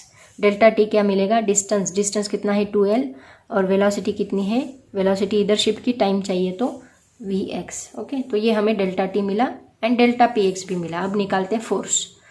तो average force is equal to average rate of change of momentum, that means F average is equal to delta px divide by delta t। Okay, delta px का formula लिखो according to equation 1, क्या है 2 mvx, तो ये 2 mvx put कर दो and delta t 2l by vx put कर दो। तो देखो दोनों वैल्यूज पुट किया, average F average is equal to 2 mvx, सबका स्क्रीनशॉट ले रहे हो hope so, divide by 2l divide by vx। Okay, तो यहाँ 2 कैंसिल होगा, vx ऊपर जाके vx स्क्वायर बनेगा, 2 mvx square divide by 2l, 2 cancel होगा तो mvx square divide bye l। Screenshot लेते चलो, इसको नाम दो इक्वेशन नंबर 2। ये हमें मिला एफ एवरेज। ये हमने बस एक मॉलिक्यूल के लिए निकाला है, हमें बहुत सारे मॉलिक्यूल्स गैस में है तो सबके लिए सोचना है। तो for molecule 2, 3, 4 the velocities are vx2, vx3, vx4, सबकी वेलोसिटीज ले लो सबके लिए, और vx1 है तो यहाँ सभी की मॉलिक्यूल्स की वेलोसिटी हमें ऐड करनी पड़ेगी। तो F average m by L as it is रहेगा, vx square, vx1, vx2, vx3 सबका स्क्वायर ऐड करना पड़ेगा, ठीक है। अब हमें निकालना है प्रेशर चाहिए ना, तो क्योंकि हम आइडियल गैस प्रेशर ही निकाल रहे, प्रेशर का ही फॉर्मूला निकाले, तो प्रेशर का फॉर्मूला क्या होता है, उसी के लिए हमने फोर्स निकाला, average force per unit area of shaded wall, average force divide by average area. तो एवरेज फोर्स ऑलरेडी हमने निकाला और उसका एरिया मतलब यहाँ m by L as it is रहेगा, vx 1 स्क्वायर 2 स्क्वायर सब ये एज इट इज़ रहेंगे, एरिया मतलब l स्क्वायर आएगा, l इंटू एल स्क्वायर, तो l स्क्वायर एरिया का और रिमेनिंग टर्म्स फोर्स की हमने पुट की, तो l square into L square, l क्या बनेगा, l क्यूब बनेगा, मतलब ये ऊपर की टर्म एज इट इज़ रहेगी, नीचे l क्यूब आएगा। l क्यूब क्या होता है, वॉल्यूम। ओके, बट हमें पता है इनका एवरेज, ऑलरेडी हमने एक न्यूमेरिकल सॉल्व किया, देखो उसमें हमने क्या किया था, इसका एवरेज कैसे निकाला, vx square bar is equal to इन सब की addition divide by number of molecules, Vx1² plus Vx2² plus Vx3² divide by n। Screenshot ले लो, नेक्स्ट पेज पे जा रही हूँ। तो इसकी जगह पे ये जो टर्म है इसकी जगह पे ये n इधर शिफ्ट करो, n इंटू Vx² हम इसकी जगह पे मतलब इस टर्म की जगह पे ये पुट कर सकते हैं। तो देखो इसकी जगह पे हमने Vx² इंटू n पुट किया, ओके, n इधर शिफ्ट किया, तो ये टर्म जो है इसकी जगह पे हमने ये टर्म पुट की n into Vx², m divide by L cube as it is रहेगा। स्टार्टिंग में ही देखा एल क्यूब क्या है, वॉल्यूम, तो एल क्यूब की जगह पे हम लोग v पुट करेंगे, बाकी टर्म्स एज इट इज रहेंगी। बट हमें पता है v² bar is equal to तीनों कंपोनेंट की addition Vx² plus Vy² plus Vz² along तीन डायरेक्शंस जो है x y z सबके हमें एडिशन करनी पड़ेगी वेलोसिटी की। तो by symmetry Vx² is equal to Vy² is equal to Vz² क्या आता है, 1/3 v² आता है, ओके, क्योंकि ये दोनों तीनों भी इक्वल है तो हम तीनों को ऐड करेंगे तो 3v² बनेगा। वो 3 अगर इधर शिफ्ट किया तो v² क्या बनेगा, 1/3, कि तीनों इक्वल होते हैं, ऐसा उसका मीनिंग है। तो Vx² की जगह पे ये Vx² की जगह पे हम 1/3 v² बार पुट कर सकते हैं। वो अगर हमने पुट किया तो हमें मिलता है 1/3 n/v mv² बार, ये p मिलता है, p is equal to 1/3 n/v mv² bar. ऐसे हम लोग इसको सॉल्व करेंगे और ये हमारा फाइनल डेरिवेशन है। देखो सभी स्टेप बहुत अच्छे से लिखो, स्टेप बाय स्टेप लिखो, जैसे मैंने लिख के दिया है उसी तरह सॉल्व करो तो आपको डेफिनेटली 4 मार्क्स इसके मिलेंगे, ठीक है। अब इसका लास्ट क्वेश्चन बचा है वो देखते हैं। लास्ट क्वेश्चन देखो क्या है, question number 3, derive Mayer's relation. Mayer's relation derive करना है। इसमें हम लोग क्या करते हैं, मान लो मैं थोड़ा बहुत एक्सप्लेन करती हूँ, ऑलरेडी मैंने इसका वीडियो बनाया है बट थोड़ा बहुत एक्सप्लेन करती हूँ। मान लो हमने एक सिलेंडर लिया है, वो सिलेंडर को हमने पिस्टन लगाया और उस सिलेंडर में अंडर प्रेशर हमने गैस लिया, ठीक है, और इसको हीट अप्लाई की। इस सिलेंडर को हम लोग हीट अप्लाई कर रहे हैं। तो ये 1 mole of an ideal gas लिया है that is enclosed in a cylinder by light frictionless and air tight piston. ये जो एयर टाइट पिस्टन है उससे उसको एनक्लोज किया 1 mole gas. Then let P, V and T be the pressure, volume and temperature of that gas. Step by step लिखो। When gas is heated at constant volume, अगर मुझे constant volume रखना है तो पिस्टन फिक्स करना होगा, तो ये गैस एक्सपांड नहीं होनी चाहिए, तो हम इसको हीट अप्लाई करेंगे। When gas is heated at constant volume, then total amount of heat supplied dQ1 of the gas is used to increase the temperature only. जो भी हीट हम अप्लाई करेंगे बस उसका टेम्परेचर इंक्रीज होगा, वॉल्यूम चेंज नहीं होगा क्योंकि कांस्टेंट वॉल्यूम पे हम लोग उसको हीट कर रहे हैं। Only by dt, that means to increase the internal energy of the gas, DE, जो भी हीट अप्लाई हो रही है बस उसकी इंटरनल एनर्जी इंक्रीज कर रही है। So no work is done in moving a piston, piston move हो ही नहीं रहा क्योंकि कांस्टेंट वॉल्यूम रखा है। तो dQ1 हमें क्या मिलेगा, सिर्फ इंटरनल एनर्जी चेंज होगी, that is DE, that is equal to, इसको हम लिख सकते हैं CV इंटू DT, DE की जगह पे CV इंटू DT ले सकते हैं। ये हमें मिला इक्वेशन नंबर 1, ओके। सिमिलरली इसको डिटेल में मैंने एक्सप्लेन किया है, वीडियोस में आप लोग देख सकते हैं। अभी मैं बस शॉर्ट में आपको आंसर्स बता रही हूँ, बट ये आंसर्स आप लोग इसी तरह लिखोगे।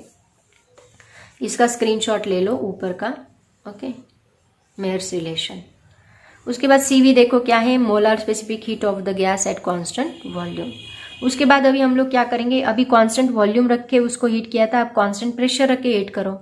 If gas is heated at constant pressure, constant pressure के लिए हमें पिस्टन लूज करना होगा, मतलब गैस एक्सपांड होगी, गैस एक्सपांड होगी मतलब वॉल्यूम बढ़ेगा। तो जो अमाउंट ऑफ हीट वहां पे अप्लाई हो रही है वो 2 चीज़ों के लिए हो रही है, to increase the internal energy as well as to move the piston backward to allow expansion of a gas. तो यहाँ पे लिखोगे आप, if gas is heated at constant pressure to the same temperature then the amount of heat supplied to the gas is use for 2 purposes, 1 to increase the internal energy and to move the piston, okay, as it is लिखोगे। तो यहाँ पे जो work done होगा DW वो क्या रहेगा, P into DV रहेगा। P इंटू DV कैसे आए वो भी मैंने आपको बताया है। Force work done to move the piston DW is equal to P into DV। तो DQ2 क्या बनेगा, DQ1 बस DE था, अब यहाँ पे DE नहीं, प्लस यहाँ पे वर्क डन भी हुआ है, पिस्टन मूव किया है, तो DE प्लस DW बनेगा is equal to CP into DT, okay.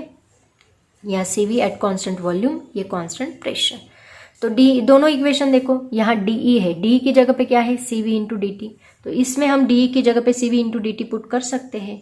तो इक्वेशन 1 एंड 2 का यूज करके इसका स्क्रीनशॉट ले लो। यहाँ CP क्या है, molar specific heat at constant pressure, okay, screenshot ले लो। नेक्स्ट पेज पे जा रहे हैं हम लोग। तो फ्रॉम इक्वेशन 1 एंड 2 पेज से हम लोग लिख सकते हैं CP dt is equal to CV dt plus W। DE की जगह पे हमने CV dt पुट किया। CV dt को इधर शिफ्ट करो, यहाँ प्लस है, इस साइड आके वो माइनस बनेगा, that is equal to dw। दोनों में से dt कॉमन निकालो तो CP minus CV is equal to dt बनेगा, is equal to dw। dw का फॉर्मूला ऑलरेडी हमने लिया, PdV आता है। ओके, तो CP minus CV dt is equal to PdV, इसको नाम दो equation number 3। But from 1 mole gas, for 1 mole gas PV is equal to क्या होता है, RT। That means PdV is equal to क्या बनेगा, RDT बनेगा। चेंज इन वॉल्यूम के लिए चेंज इन टेम्परेचर होगा। तो ये इक्वेशन 3 में पुट करो, PdV की जगह पे RDT पुट करो। RDT पुट किया तो इस साइड का DT इस साइड का DT कैंसिल होता है और हमें मिलता है CP minus CV is equal to R। Already बहुत बार ये इक्वेशन हमने डिग्री ऑफ फ्रीडम निकालने के लिए यूज किया है, मेयर्स रिलेशन जिसको हम कहते हैं। तो CP minus CV is equal to R, इसका स्क्रीनशॉट ले लो, this is known as Mayer's relation. Okay, also आगे का नहीं लिखा तो भी चला, बट रहने दो, आपको लग सकता है मार्क्स दे सकते वो लोग एक्स्ट्रा के। तो अल्सो CP, अभी इसको प्रिंसिपल स्पेसिफिक हीट के फॉर्म में लिखो। CP इज इक्वल टू क्या होता है, M0SP, CV is equal to M0SV। M0 क्या है, molar specific heat of gas है, SV प्रिंसिपल स्पेसिफिक हीट से। तो M0SP माइनस CP की जगह पे CP माइनस CV, मतलब M0SP minus M0SV is equal to R upon J। यहाँ J क्या है, जूल्स कांस्टेंट कहा जाता है और इसी को कहा जाता है मैकेनिकल इक्विवेलेंट ऑफ हीट।